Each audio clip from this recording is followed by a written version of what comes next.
Bonjour. La question que nous voudrions aborder aujourd'hui concerne la biopolitique et ce que l'épidémie nous révèle de nouvelles formes de gouvernance qui émergent aujourd'hui. Alors ça s'inscrit dans une problématique assez générale qui est de comprendre ce qu'on peut faire de cette épidémie, qu'est-ce qu'on peut apprendre de l'épidémie et comment on peut interpréter de manière générale ce phénomène.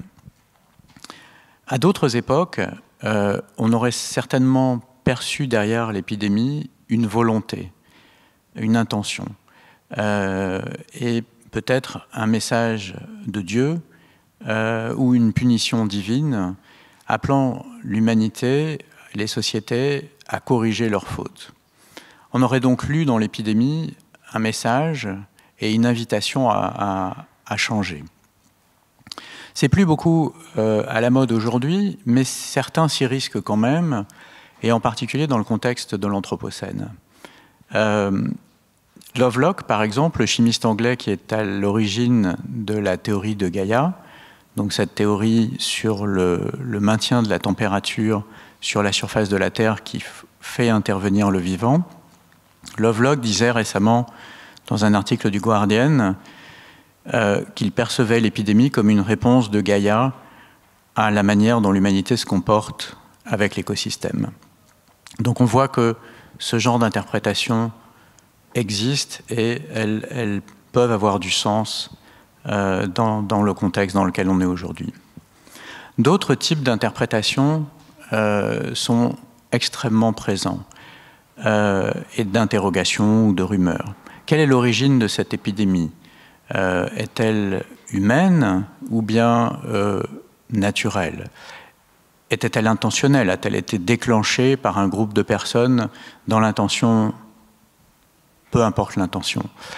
Est-elle sortie d'un laboratoire travaillant sur les virus par accident et qui aurait déclenché donc un phénomène global au niveau de la planète? Ces questions sont importantes. Ce n'est plus de savoir s'il y a un coupable extérieur ou une origine extérieure au système, comme Dieu, mais intérieure au système. Donc, est-ce qu'un pays, un groupe d'acteurs est responsable de cette épidémie? Et si oui, alors on imagine bien qu'il devra payer. On a vu donc dans l'actualité, depuis le début de l'épidémie, et particulièrement au début, des tensions internationales, et la première d'entre elles, la tension entre la Chine et les États-Unis, se manifestait pour savoir qui était responsable, coupable du déclenchement de cette épidémie.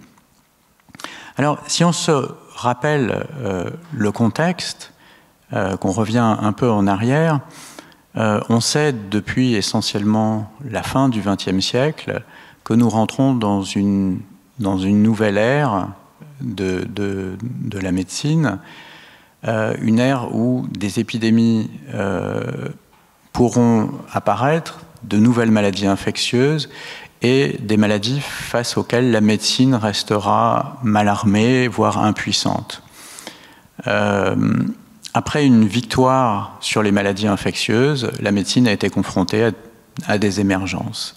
Et on sait que ces émergences, on n'a pas la maîtrise, on sait qu'elles sont possibles, et donc on pourrait avoir des maladies infectieuses très contagieuses, comme c'est le cas du Covid actuellement, voire avec un taux de létalité très important, comme ça a été le cas de certaines maladies à des époques plus anciennes.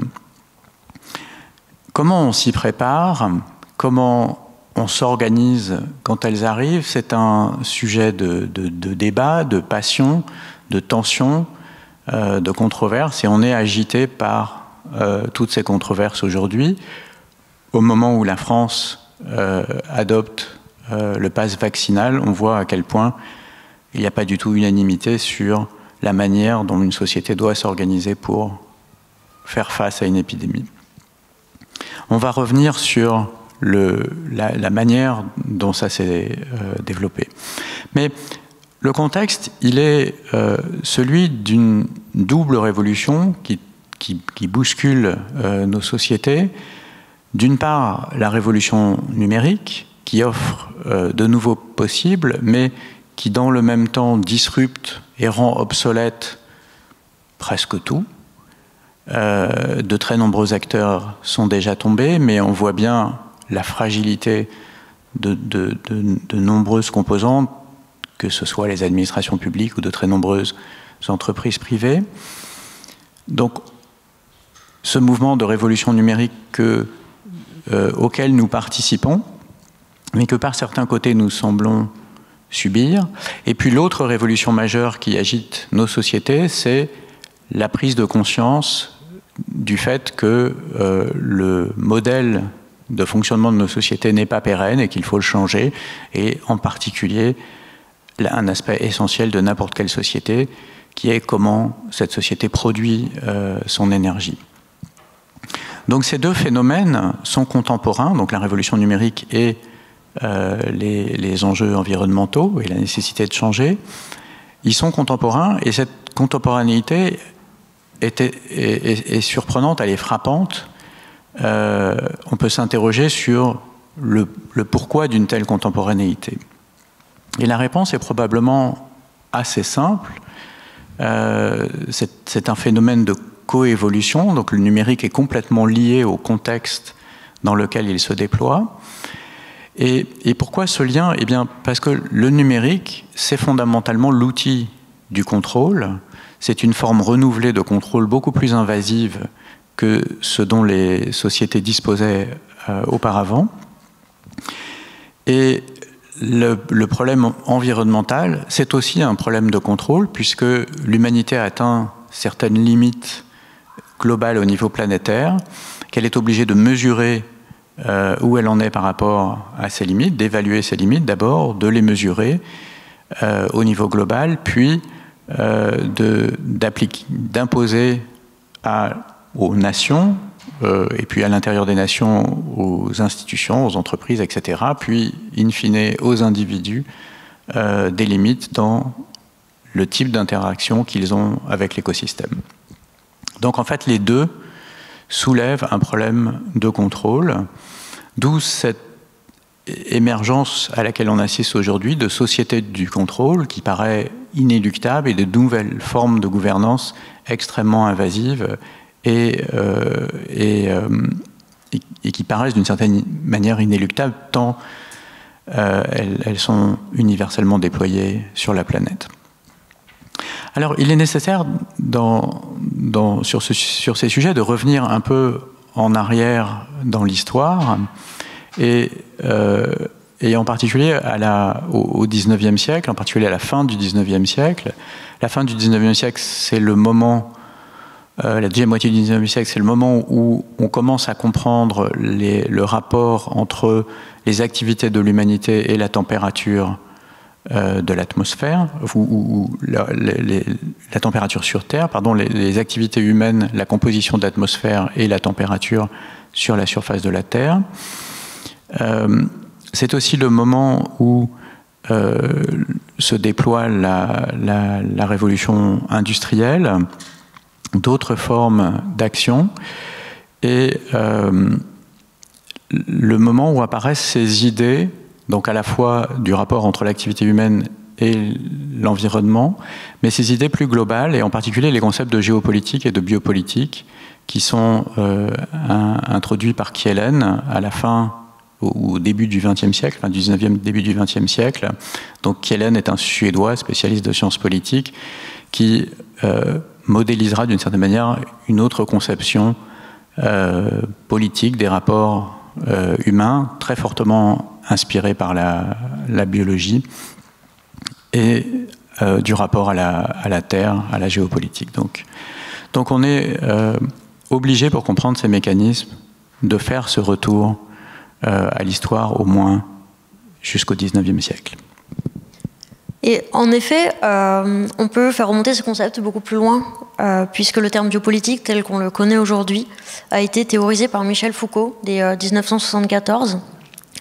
Il fait l'objet d'un chapitre intitulé « Le panoptique » dans son célèbre ouvrage « Surveiller et punir ». Et dans ce chapitre-là, Foucault étudie en fait le traitement des épidémies, les épidémies de lèpre et de peste, et il y voit l'illustration du passage d'un type de pouvoir à un autre. Et ce nouveau type de pouvoir biopolitique prend en compte et s'exerce sur le corps et sur la vie de la population, à la différence du plus ancien qui s'appliquait, selon le modèle juridique classique, sur des sujets. Et donc la biopolitique, elle renvoie à la prise en compte progressive par le pouvoir de la vie de la population. Et à partir des archives militaires de Vincennes, Foucault rend compte des mesures drastiques qu'une ville était chargée de prendre lorsqu'une épidémie de peste se déclarait à la fin du XVIIe siècle.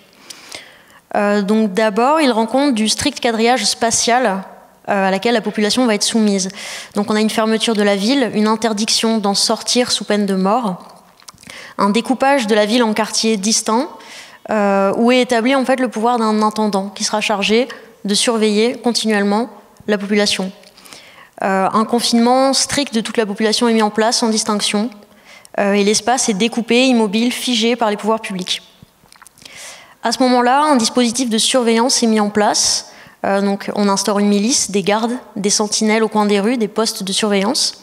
Et tous les jours, un syndic passe dans la rue dont il est responsable.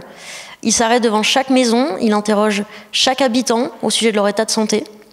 Tous les jours, un intendant vient visiter le quartier, vérifie que les syndics effectuent convenablement les tâches qui leur sont confiées. Donc on a ici une double surveillance, à la fois de la population et à la fois en fait, des personnes qui sont chargées de surveiller cette population pour s'assurer que cette surveillance a lieu de la bonne manière. Et en fait, selon Foucault, cette surveillance, elle prend appui sur un système d'enregistrement permanent qui permet de faire remonter de l'information. Et ici, c'est ce qui va nous intéresser, l'information. Donc au début de ce confinement, on va référencer tous les habitants de la ville. Donc on va dresser un rapport complet, leur nom, leur âge, leur sexe. Un médecin responsable va être désigné pour chaque quartier. Il va devoir récolter les informations sur l'état de santé des habitants chaque jour. Tout ce qui est observé lors des visites quotidiennes, donc les morts, les maladies, mais également les réclamations auprès des syndics, est pris en note très rigoureusement par le médecin et le syndic. Et la récolte d'informations, elle est constante, centralisée et extrêmement hiérarchisée. Hiérarchisée parce qu'elle remonte donc du syndic jusqu'aux échevins ou aux maires. Et donc, selon Foucault, il s'agit ici d'un dispositif extrêmement disciplinaire. Disciplinaire parce que cette gestion de la maladie à travers les corps, elle est nouvelle. Lors de l'épidémie de lèpre, les individus, ils étaient simplement exclus de la ville ou mis à l'écart de la vie sociale. Et avec la peste, on a ce que Foucault nomme un schéma disciplinaire. Donc, au lieu d'un partage purement binaire entre les lépreux et les personnes non contaminées, la peste, elle s'accompagne du déploiement de dispositifs de surveillance et de contrôle dans lequel le pouvoir se multiplie, s'articule et se subdivise. Et en fait, Foucault va rapprocher cette nouvelle organisation spatiale et politique du panopticon. Donc c'est cette figure architecturale dans laquelle vous avez un bâtiment circulaire avec au centre une tour. Au sein de cette tour, vous avez un surveillant qui du coup peut surveiller continuellement tout ce qui se passe au sein des bâtiments. Et donc, vous avez à la fois une surveillance permanente et en même temps, cette surveillance induit dans l'esprit de la personne qui est surveillée un état conscient et permanent de visibilité. Et donc ça assure le fonctionnement automatique du pouvoir. Et en ce sens, le pouvoir il est totalement automatisé et désindividualisé. Et donc ce que Foucault décrit à travers cette description en fait, de la gestion de l'épidémie de peste, c'est réellement un système de gouvernance qui est exceptionnel pour faire face à une situation d'exception. Donc face à une maladie extraordinaire, le pouvoir il se rend présent et visible partout. Il cloisonne, il immobilise, il quadrille la ville, il discipline les corps, mais surtout, en fait, il construit une contre-cité ou une société parfaite dans laquelle l'information et la discipline des corps sont au centre de la stratégie de gouvernance biopolitique du pouvoir central pour lutter contre une épidémie. Et donc on voit à quel point l'information joue un rôle extrêmement important. Donc en présence d'une épidémie, on est dans une course à l'information. Si on voit le virus comme un vecteur d'information transportant un morceau d'information d'un corps à un autre corps, eh bien c'est une course entre cette vitesse de transfert de l'information au niveau biologique et la vitesse de transfert de l'information au niveau social. Avant que la pharmacie trouve des solutions, que ce soit des vaccins ou des traitements, c'est fondamentalement une course d'information qui est à l'œuvre. C'était le cas autrefois avec des moyens très différents et c'est le cas aujourd'hui. qui va se passer donc, c'est que la société va réunir l'ensemble de ses forces informationnelles pour mener cette bataille. Si la société, si la transmission d'informations sociales est plus rapide que le virus, eh bien la société gagne. Si le virus est plus rapide que la société n'est capable de transmettre cette information, eh bien le virus gagne. Alors, dans le contexte dans lequel on est, qui est celui d'une société où le numérique se développe fortement et de nouveaux acteurs qui maîtrisent l'information sont apparus, évidemment, le traitement de l'épidémie, ou le traitement de l'information pour faire face à l'épidémie, va être très très différent de ce qui s'était fait avant. Or, avec le numérique, ce qu'on observe, c'est l'émergence de nouveaux acteurs. Et je veux mentionner les plateformes que nous connaissons tous, les plateformes qui sont apparues, en gros, qui ont commencé à émerger il y a un quart de siècle, donc il n'y a pas très très longtemps. Certaines sont très récentes. Les dites plateformes qui ont connu une croissance capitalistique qu'aucune société dans l'histoire n'a connue. Le temps qu'Apple met à passer d'une valuation de 2 trillions à 3 trillions est absolument stupéfiant. Et ces plateformes occupent aujourd'hui le rang des premières capitalisations boursières globales. C'est aussi les acteurs qui ont le plus grand nombre d'utilisateurs, ça s'appelle pour des plateformes, donc essentiellement une partie non négligeable de l'ensemble de l'humanité, quelques milliards d'individus. Et c'est elles qui gèrent fondamentalement un aspect essentiel du fonctionnement de la société qui est l'intermédiation. Ce que font ces acteurs, c'est de mettre en relation sur des marchés qu'on appelle bifaces des producteurs et des consommateurs de biens ou de services. Et l'exemple d'Uber illustre très bien cette activité. On a d'un côté des passagers et de l'autre côté des chauffeurs et des véhicules. Et Uber met en relation passagers et chauffeurs. Et ce faisant, Uber rend obsolètes les sociétés de taxi. Et on voit ce phénomène, et on va voir ce phénomène parce qu'il n'est pour l'instant qu'en émergence.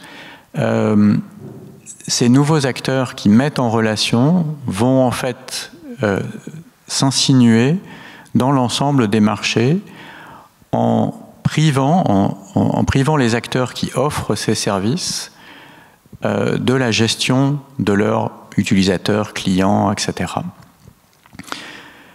On va voir ce phénomène se généraliser si vous réfléchissez à l'ensemble des interactions que vous avez ou que nous avons dans nos vies. Eh bien, elles sont intermédiées par des intermédiaires, que ce soit dans le domaine de la santé, dans le domaine de l'éducation, dans le domaine de la consommation, bien sûr, etc., etc. Donc, ce que font ces plateformes, c'est de se saisir de suffisamment d'informations de telle manière à assurer une relation, assurer une mise en relation qui est de meilleure qualité ou plus intéressante pour l'utilisateur que ce qu'assurait le fournisseur de services. Alors pourquoi elle est plus intéressante? Parce que elle peut être pour de multiples facettes plus pertinente, plus efficace. Et pourquoi elle est plus efficace? Parce que les plateformes disposent d'une quantité d'informations et d'une capacité de traitement de l'information qui est supérieure à n'importe quel acteur. Les plateformes offrent des services qui sont devenus des services essentiels, des services de communication, des services d'accès à de nombreux services qui sont devenus fondamentaux, irremplaçables, mais elles ont offert ces services de manière indépendante en général des États, C'est-à-dire qu'autrefois, là où l'État, même s'il y avait des sociétés privées qui offraient les services, l'État jouait un rôle fondamental dans la conception et le développement de ces services. Là, l'État a été essentiellement à côté et d'une certaine manière inconscient de l'émergence de ces services et de l'importance qu'ils allaient jouer. On se trouve donc dans une situation où la lutte contre l'épidémie incombe à la fois aux États, mais pour une grande part aux plateformes, puisque ce sont les plateformes qui sont en capacité d'offrir les outils informationnels dans cette course de vitesse, beaucoup plus que les États. Et donc on voit les plateformes aux premières places de cette lutte contre le Covid.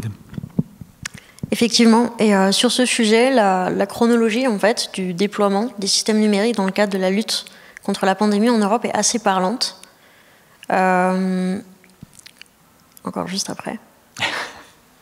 Merci. Donc, si on regarde en fait la chronologie, on peut y faire plusieurs remarques. Donc, je vous laisse le temps de la regarder un peu. Mais assez rapidement, en fait, on va voir une apparition progressive des dispositifs numériques. En fait, après le lancement de Trace Together, donc à Singapour, un débat est engagé sur les applications de contact tracing partout en Europe. Et en fait, les débats et les revirements politiques ont été extrêmement nombreux. Ici, on peut voir la remarque en fait, de Castaner qui a affirmé que l'utilisation des applications de contact tracing n'était pas, je cite, dans la culture française. Cette affirmation a été également avancée en fait, par Thierry Breton, qui était alors commissaire européen au marché intérieur. Pourtant, on ne peut que constater un mouvement européen qui s'est dirigé en fait, vers l'adoption de systèmes numériques de gestion de l'épidémie. Et la plupart des pays européens, y compris la France, se sont dotés d'une application. Un événement majeur est venu perturber cette marche, c'est l'apparition des acteurs nouveaux, donc les plateformes numériques, à travers l'initiative Apple-Google de développer une API, donc une interface de programmation qui permettait au gouvernement de développer une application de contact tracing à partir d'un schéma de programmation fourni par Apple et Google. Et cet événement, il a eu pour conséquence de diviser l'Europe en deux camps. Ceux qui souhaitaient développer leur propre application, comme la France ou l'Angleterre, la plupart du temps pour des raisons de souveraineté numérique, et ceux qui souhaitaient adhérer à l'initiative d'Apple et Google, la plupart du temps pour des raisons de rapidité de conception de l'application. Et ce qu'on remarque à la fin de cette chronologie, c'est qu'une grande partie des États européens ont finalement choisi d'adopter la solution américaine, ce qui pose un certain nombre de questions. Pour autant, on ne peut comprendre l'importance de ces dispositifs dans les stratégies de gouvernance qu'en procédant à une analyse assez fine et précise de ces dispositifs. Et ce qu'on remarque, c'est que, à menace commune, celle de la pandémie, tout un tas de politiques différentes ont été adoptées en Europe, plus largement dans le monde, et des applications différentes ont été développées, avec des fonctions plus ou moins ambitieuses, et on a essayé d'en proposer en fait une typologie. Donc chaque service offert par l'application, elle va supposer des échanges de données entre les principaux acteurs, en particulier la sphère des services publics, les industries numériques et les individus. Et donc on a différents types de données, les données relatives à l'identité individuelle, les données biologiques et médicales, les données relatives à la géolocalisation des individus, les données ad hoc, qui permettent en fait à l'application de fonctionner. Et chaque acteur, il va disposer d'une quantité variable de données dans chacune de ces catégories. Donc c'est ce qu'on voit ici. En général, l'un des acteurs va occuper une place centrale dans le système, puisqu'il va avoir une plus grande part de contrôle sur le système. Et surtout, en fait, ce qui nous intéresse, c'est l'accès le plus large aux données. Pour chaque système, on a évalué la quantité de données personnelles utilisées dans le système, le pouvoir coercitif qui était déployé par les acteurs, et la capacité de générer de la connaissance à partir des données récoltées, donc de générer de l'information. La typologie qu'on a proposée, elle permet en fait de mettre en lumière une corrélation entre la quantité de données qui est détenue par des autorités, qu'elles soient publiques ou privées, et leur capacité d'une part à générer de la connaissance, mais aussi à interagir avec les individus, donc y compris de manière coercitive, ce qui favorise en fait l'émergence d'un système de gouvernance biopolitique. Et donc on a identifié 3 types de systèmes. Les premiers, donc, ce sont les systèmes minimalistes de contact tracing, tout simplement, qui en fait cherchent à minimiser les échanges de données et donc en fait les risques d'atteinte à la vie privée. Donc ces applications, on les connaît, c'est Tous Anti-Covid en France par exemple, globalement elles sont majoritaires en Europe, et elles ont vraiment pour principal objectif de retracer les chaînes de transmission du virus. On trouve également les systèmes qu'on a qualifiés d'informationnels. L'objectif, ici, c'est avant tout de produire de la connaissance en remontant des informations, le plus souvent anonymisées ou agrégées, vers les puissances publiques et les instituts de recherche. Et enfin, on a des systèmes dits intégrés, donc de gouvernance biopolitique. Et l'objectif, c'est avant tout, ici, d'établir un lien continu et personnalisé entre les autorités gouvernementales et la population. Et donc, ces dispositifs, ils vont s'intégrer dans un mode de gouvernance nouveau, qui exploite une part importante de l'information déjà en circulation dans la société. Et bien sûr, il y a la possibilité de faire évoluer ces dispositifs, et donc on l'a vu notamment avec l'application Tous Anti-Covid qui n'a cessé d'évoluer depuis sa sortie. Donc on s'intéresse dans un premier temps à l'application Tous Anti-Covid qui est un exemple donc, de ces applications minimalistes. Donc elle fonctionne comme n'importe quelle application de contact tracing, donc elle attribue à chaque smartphone un identifiant anonyme, chiffré, temporaire, qu'on appelle ici un crypto-identifiant. Et avec la technologie Bluetooth, un smartphone va être capable de déterminer si l'individu est entré en contact avec un autre utilisateur. Si c'est le cas, les terminaux échangent leur crypto-identifiant.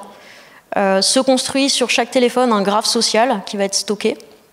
Et si l'un des individus est diagnostiqué positif, on lui délivre un code et il peut partager en fait son graphe social au sein d'un serveur centralisé. Et régulièrement, les smartphones vont adresser des requêtes pour vérifier si leurs crypto-identifiants font partie ou non de cette base de données. Ce qu'il faut retenir, c'est que ces systèmes, ils sont donc non coercitifs. La plupart du temps, ils ne sont pas obligatoires. Ils récoltent aucune donnée relative à la santé des utilisateurs qui est exploitable par les autorités publiques pour, par exemple, étudier la prolifération du virus. Ils sont entièrement anonymes, ils ne permettent pas d'établir une surveillance de la population ni un contrôle du confinement. Et donc, en fait, les données qui transitent dans ces systèmes, elles sont à minima et elles ne permettent pas de produire de connaissances. Pourtant, même s'il est difficile de déterminer quantitativement la part d'informations qui est recueillie et qui transite par les plateformes américaines, donc sur lesquelles tournent en fait la plupart de ces applications, on sait que les plateformes occupent une place centrale parce qu'elles fournissent à la fois le système d'exploitation du téléphone et pour certaines l'API en fait sur laquelle les applications sont développées.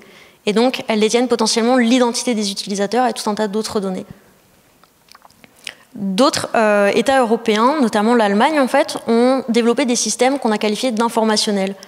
Et donc, l'application Corona Datenspende, par exemple, récolte de manière anonyme et sur la base du volontariat toujours, les données biologiques qui sont à la fois génériques, donc on a l'âge, le genre, la taille, le poids, et aussi les données susceptibles d'indiquer un état de contamination, donc la fréquence cardiaque, la température corporelle, le comportement de sommeil, des utilisateurs en fait de montres connectées ou de bracelets connectés.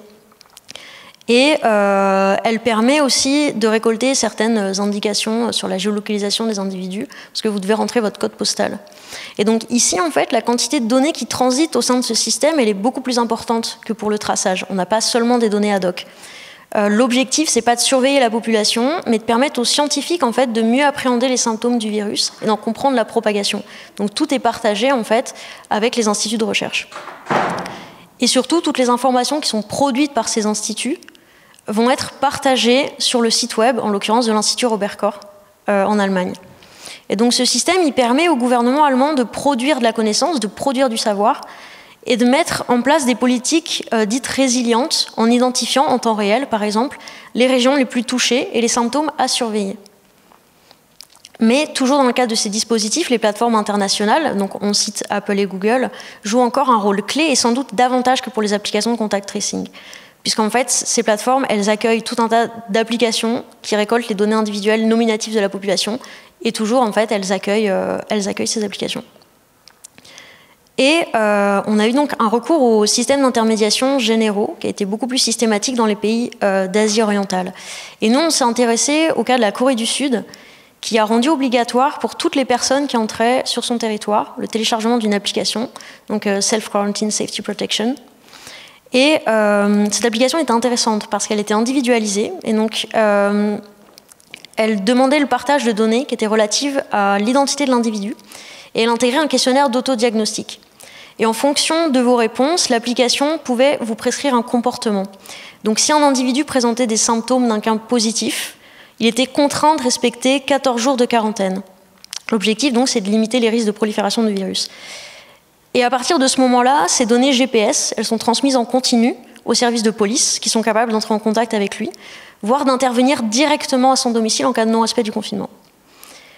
Mais au-delà d'un simple module de surveillance numérique, chaque individu il est affecté à un fonctionnaire sanitaire qui est chargé de surveiller quotidiennement son état de santé et de faire remonter les informations aux instituts de recherche. Donc en fait, le lien humain, il n'est pas du tout absent du dispositif, mais au contraire, il est envisagé comme complémentaire, voire nécessaire. Et donc l'application, elle s'inscrit avant tout dans une stratégie intégrée de lutte contre les crises sanitaires, qui ont été nombreuses en fait en Asie orientale. Et l'application complète un dispositif de surveillance et de traçage qui est déjà en place sur le territoire. Donc le résultat du suivi, il est non seulement utilisé par les autorités sanitaires, mais il est également rendu public afin d'informer la population et d'inciter à un comportement beaucoup plus responsable. Et ça a causé tout un tas de problèmes en Corée notamment, puisqu'il y avait un partage d'informations parfois beaucoup trop grand, et ils étaient capables d'identifier les personnes qui étaient porteurs ou porteuses du Covid.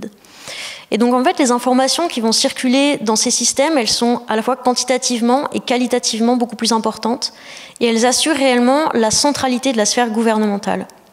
Et donc le rôle des plateformes ici, il est radicalement différent. Il est différent parce que la plupart des plateformes, elles sont nationales, et elles participent en fait au bon déroulement de la stratégie gouvernementale en lien avec la sphère des pouvoirs publics. Et donc on suppose que la part des informations détenues par les plateformes étrangères, notamment américaines, est beaucoup plus faible. Et donc ce qu'on peut noter, c'est qu'il y a eu des choix différents qui ont été faits au sein de ces pays, qui ont eu donc des conséquences parfois radicalement différentes. Et si on s'intéresse à l'efficacité potentielle des applications au sein d'une politique nationale qui est plus ou moins coercitive, on va également observer des différences. Et donc se soulève ici un paradoxe, c'est que du caractère invasif d'un dispositif numérique dépend en fait son efficacité.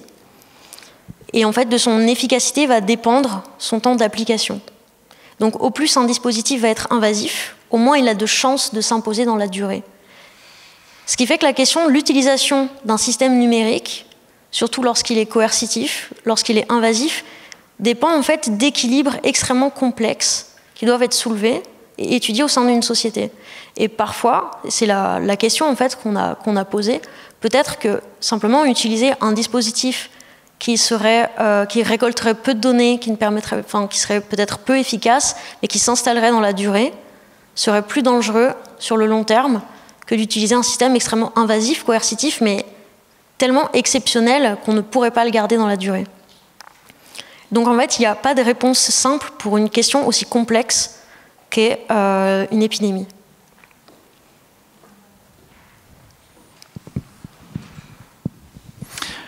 Alors, je voudrais revenir sur cette question de la complexité. Moi, une des choses qui me fascine, c'est le fait que, par moment, on a l'impression que les disruptions de la révolution numérique nous tombent dessus sans que nous les ayons choisies, un peu comme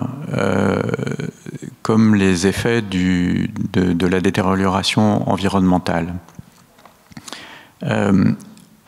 La détérioration de l'environnement, elle n'est pas intentionnelle. Elle est le résultat du progrès du 19e siècle, du développement industriel, et puis d'une négligence, incontestablement, de l'humanité de ces questions-là. Le développement du numérique, lui, il relève beaucoup plus de l'intention. Il y a des technologies qui ont été développées et puis des entreprises qui ont été construites et dont le développement a été favorisé par les États où elles se sont, des pays où elles se sont développées. Mais le lien entre les deux est quand même frappant.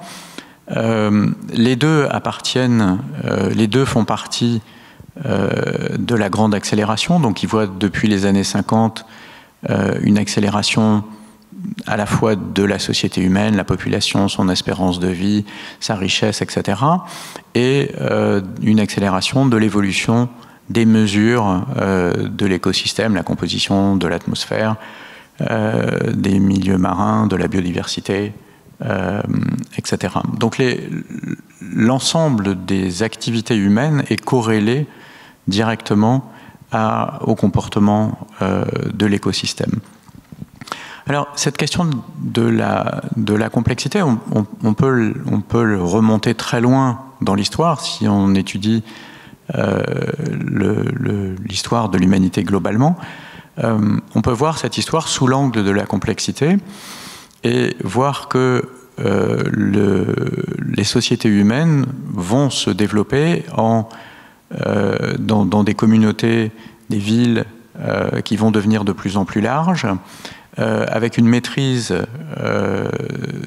technologique, scientifique, un savoir qui va devenir de plus en plus large, et tout au fil et des outils de traitement de l'information qui vont devenir de plus en plus performants.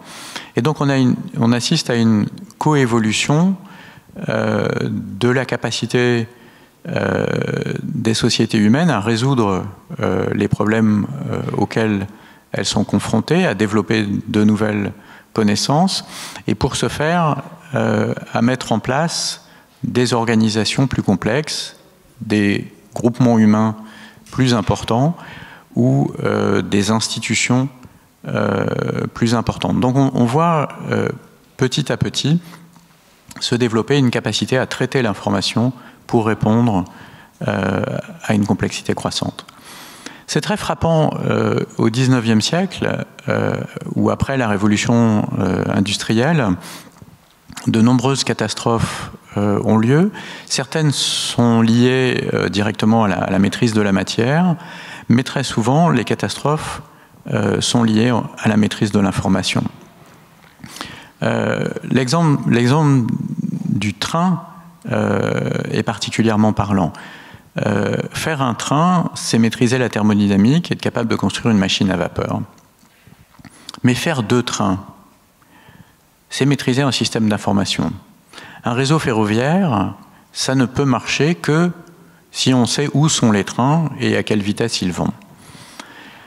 Ce qui est de l'information. Sinon, les trains se rentrent dedans.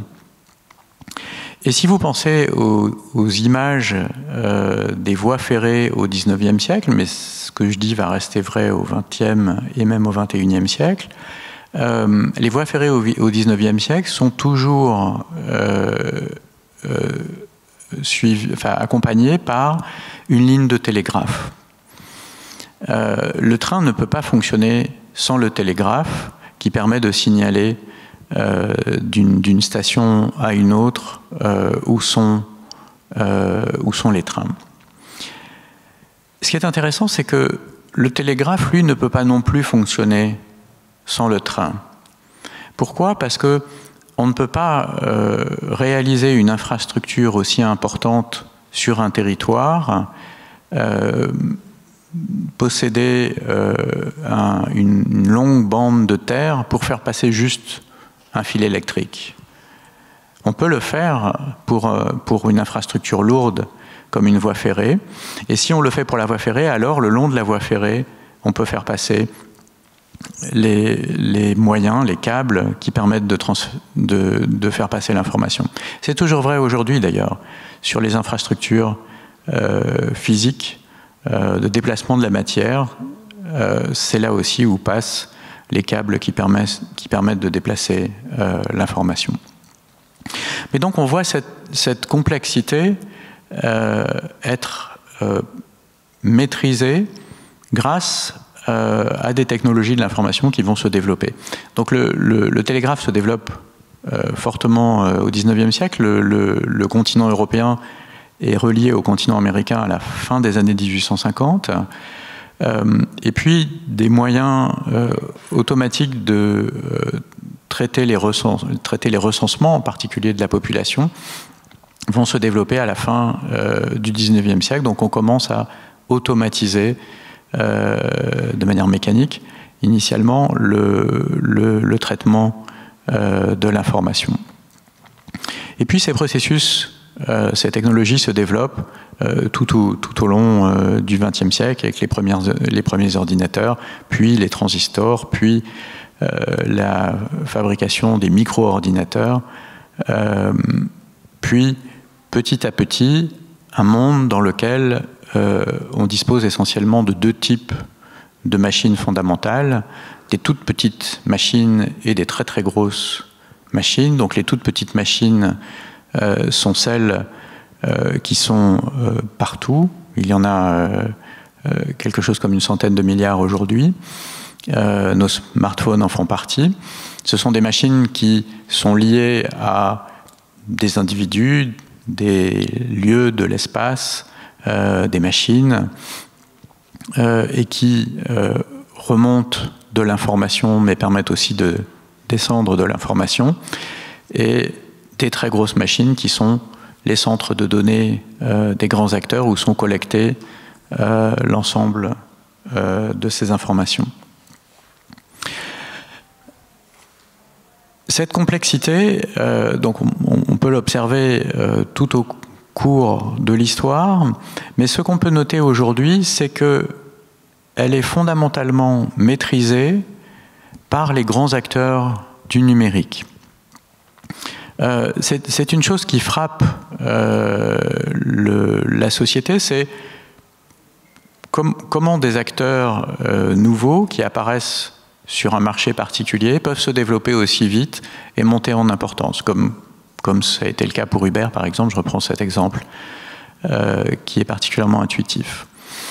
En fait, les acteurs du numérique maîtrisent parfaitement les boucles de rétroaction qui vont assurer leur puissance. Et donc, il est difficile, si on construit une société dans le numérique, de savoir si on va réussir. Par contre, il est évident que dans de très nombreux secteurs, un acteur du numérique réussira. Je vais prendre l'exemple de la santé. C'est évident qu'à échéance moyenne, un acteur du numérique aura pris le contrôle de la santé sur une partie, donc des interactions dans le domaine de la santé, les patients, les médecins, et en lien avec l'ensemble des acteurs, la pharmacie, l'assurance, les infrastructures hospitalières, l'administration publique, etc. C'est plein de controverses qui agitent notre pays, comme tous les pays, mais on voit très bien pourquoi un acteur de ce type émergera. Et ce qui fait la force de ces acteurs, c'est d'avoir une vraie maîtrise des phénomènes de complexité, et en particulier des boucles de rétroaction, qui fondamentalement font qu'un acteur du numérique, plus il a d'utilisateurs, plus il récolte de données, plus il est à même d'améliorer ses services, et plus il améliore ses services, plus il a d'utilisateurs. C'est la boucle de rétroaction fondamentale des plateformes. Et il y a de très nombreuses boucles dans tous les domaines où petit à petit on va voir comment un acteur du numérique fait qu'il va parvenir à concentrer l'ensemble du pouvoir. Alors ce phénomène est vraiment intéressant parce que on assiste à une montée de la complexité, on assiste à l'émergence d'acteurs qui maîtrisent particulièrement la complexité par rapport à d'autres acteurs anciens qui ne pensent pas le monde de cette manière-là. Mais on peut s'interroger sur l'origine de cette complexité. Or, ce qui me paraît tout à fait évident, c'est que là où autrefois nous avions à nous préoccuper d'implications socio-économiques de nos activités, aujourd'hui nous sommes obligés de prendre en compte non plus seulement les aspects socio-économiques, mais aussi l'interaction avec l'écosystème, donc les implications positives ou négatives que nous avons sur l'écosystème naturel, ce qui est évidemment d'une complexité bien plus grande que juste s'intéresser à ce qui se passe dans la sphère de la société humaine. Et ceci, à mon sens, explique l'émergence d'une nouvelle manière de traiter la complexité.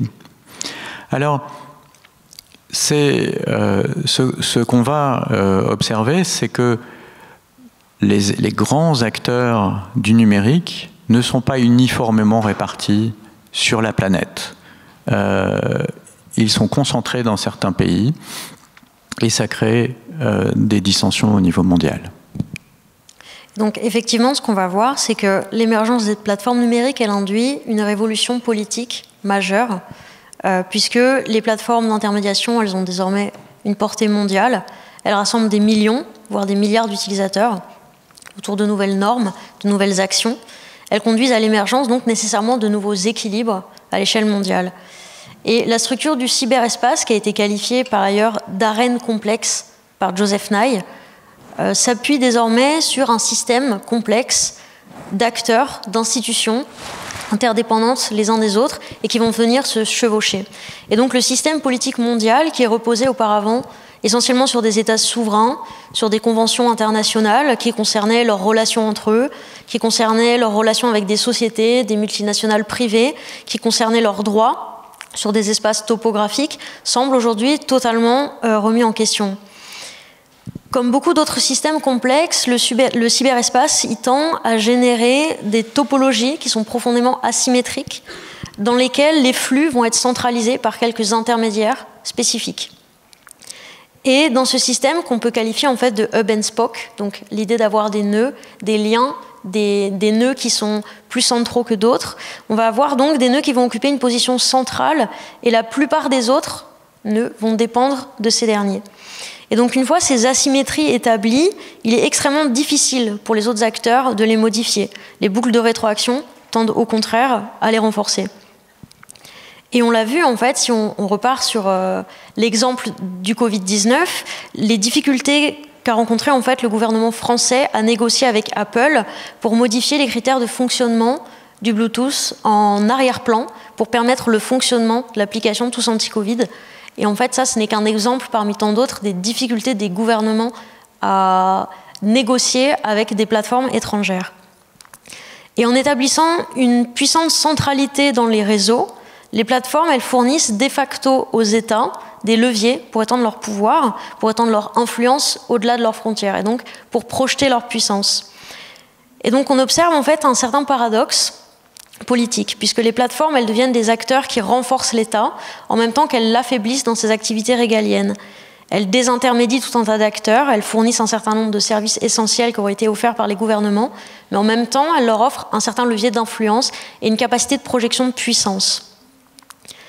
Dès lors, certaines asymétries géopolitiques vont se développer dans le cyberespace, en termes de souveraineté, en termes d'équilibre stratégique de puissance, et elles vont résulter donc de la répartition non uniforme des plateformes dans la géographie.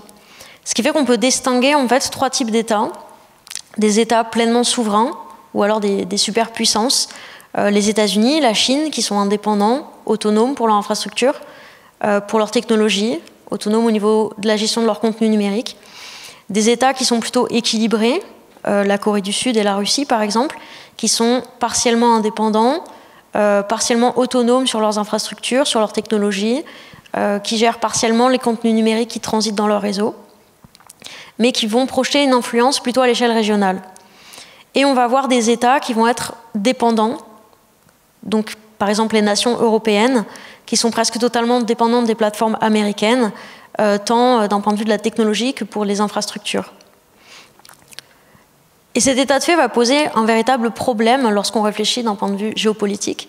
Et donc c'est Farrell et Newman qui ont évoqué le concept de weaponized interdependencies. Donc c'est le fait que par l'interdépendance, on pourrait exercer une force coercitive sur un acteur. Et donc ces deux chercheurs se sont intéressés au cas de la plateforme SWIFT, donc qui est une plateforme américaine pour les échanges internationaux bancaires. Et lors de la crise entre les États-Unis et l'Iran, les États-Unis ont pu déconnecter l'Iran de la plateforme SWIFT. Et donc, avoir une certaine centralité sur un réseau vous offre la possibilité de déconnecter les acteurs qui seraient dépendants de votre technologie du réseau, ce qui vous offre en réalité un pouvoir absolument considérable. Et donc, ce qu'on observe, c'est que face à la complexité, face à l'interdépendance des réseaux, la gestion biopolitique des sociétés qui se déploient à une échelle mondiale, et on se dirige sans doute vers une marche vers la coercition ou vers l'incitation via ces dynamiques d'interdépendance sur le réseau du cyberespace. Alors, quelques mots pour conclure. L'Anthropocène n'est pas une ère de bisounours. C'est une époque où il va falloir partager des ressources limitées. Et donc, ce partage n'a aucune raison d'être équitable. Il va être conflictuel. Il va s'exercer dans des rapports de puissance. Pour l'instant, les États essayent de se mettre d'accord sur des objectifs communs de réduction de l'impact de l'humanité, mais il va bien falloir partager ce gâteau et ces réductions et la manière dont elles s'imposent. Et ça ne va pas se faire de manière facile, puisqu'il n'est pas clair qui doit payer le plus et comment les efforts doivent être partagés. On peut argumenter là-dessus de manière extrêmement différente, en rapport avec l'histoire, en rapport avec ce que les différentes nations ont déjà utilisé de leur droit à polluer, ou en rapport avec le niveau actuel des pollutions. Donc on le voit, cette situation va être extrêmement conflictuelle. Le numérique est l'outil de contrôle, un contrôle global. Donc on l'a vu, c'est parce que les Américains ont, avec les Européens, la main sur SWIFT, il leur est possible de déconnecter un État des capacités de paiement internationales, donc de l'étrangler complètement dans ces échanges internationaux. Mais en fait, les applications anti-Covid qui reposent aussi sur des plateformes pourraient être déconnectées, et donc on pourrait imaginer tout à fait que celui qui a la main sur la plateforme déconnecte une région du monde de ses capacités de lutter contre l'épidémie. C'est possible en partie aujourd'hui, et donc ça pourrait être utilisé. Et ce qu'on observe, c'est la montée en puissance d'un petit nombre de puissances. Alors ce n'est pas sans rappeler quelque chose qui s'est passé après la Seconde Guerre mondiale avec l'atome. Au début, les États-Unis et la Russie se sont livrés une bataille à qui construirait le plus d'ogives. Puis quelques pays ont commencé à maîtriser l'atome, dont la France d'ailleurs. Et au bout d'un certain temps, au moment où l'hiver nucléaire, la possibilité que l'humanité allait faire exploser toutes ces ogives et rendre la Terre inhabitable, au moment où cette idée s'est développée, elle a été d'ailleurs beaucoup promue par le cinéma ou la littérature, l'idée de laisser cette technologie dans les mains de quelques-uns et de développer la théorie de la dissuasion, donc de faire que seuls quelques pays, quelques nations avaient la maîtrise de l'atome et interdiraient aux autres son usage, a été acquise, mise en œuvre et a fonctionné à peu près correctement jusqu'à nos jours, puisque aucune bombe n'a explosé sur un champ de bataille ou sur une ville. Quelque chose de similaire semble émerger dans le numérique sans qu'on s'en rende vraiment compte, mais de facto, les nœuds de contrôle du système d'information mondial sont à peu près aussi restreints que l'étaient les nœuds de contrôle, que l'ont été les nœuds de contrôle de l'atome. Et les changements qui s'opèrent aujourd'hui avec les possibilités que pourrait offrir l'intelligence artificielle ou les ordinateurs quantiques, etc., tendent à faire penser que cette concentration n'est pas le fait du hasard, mais le fait d'une politique volontaire de domination de l'avenir de l'humanité par quelques nations. Voilà, et je vais m'arrêter là. Avec cette image, ces deux images que j'aime beaucoup, des mines les plus profondes à ciel ouvert, et puis par ailleurs des enfers de Dante qui sont, je vous le rappelle, un gros cône qui s'enfonce dans la terre et devient de plus en plus terrible. Je vous remercie.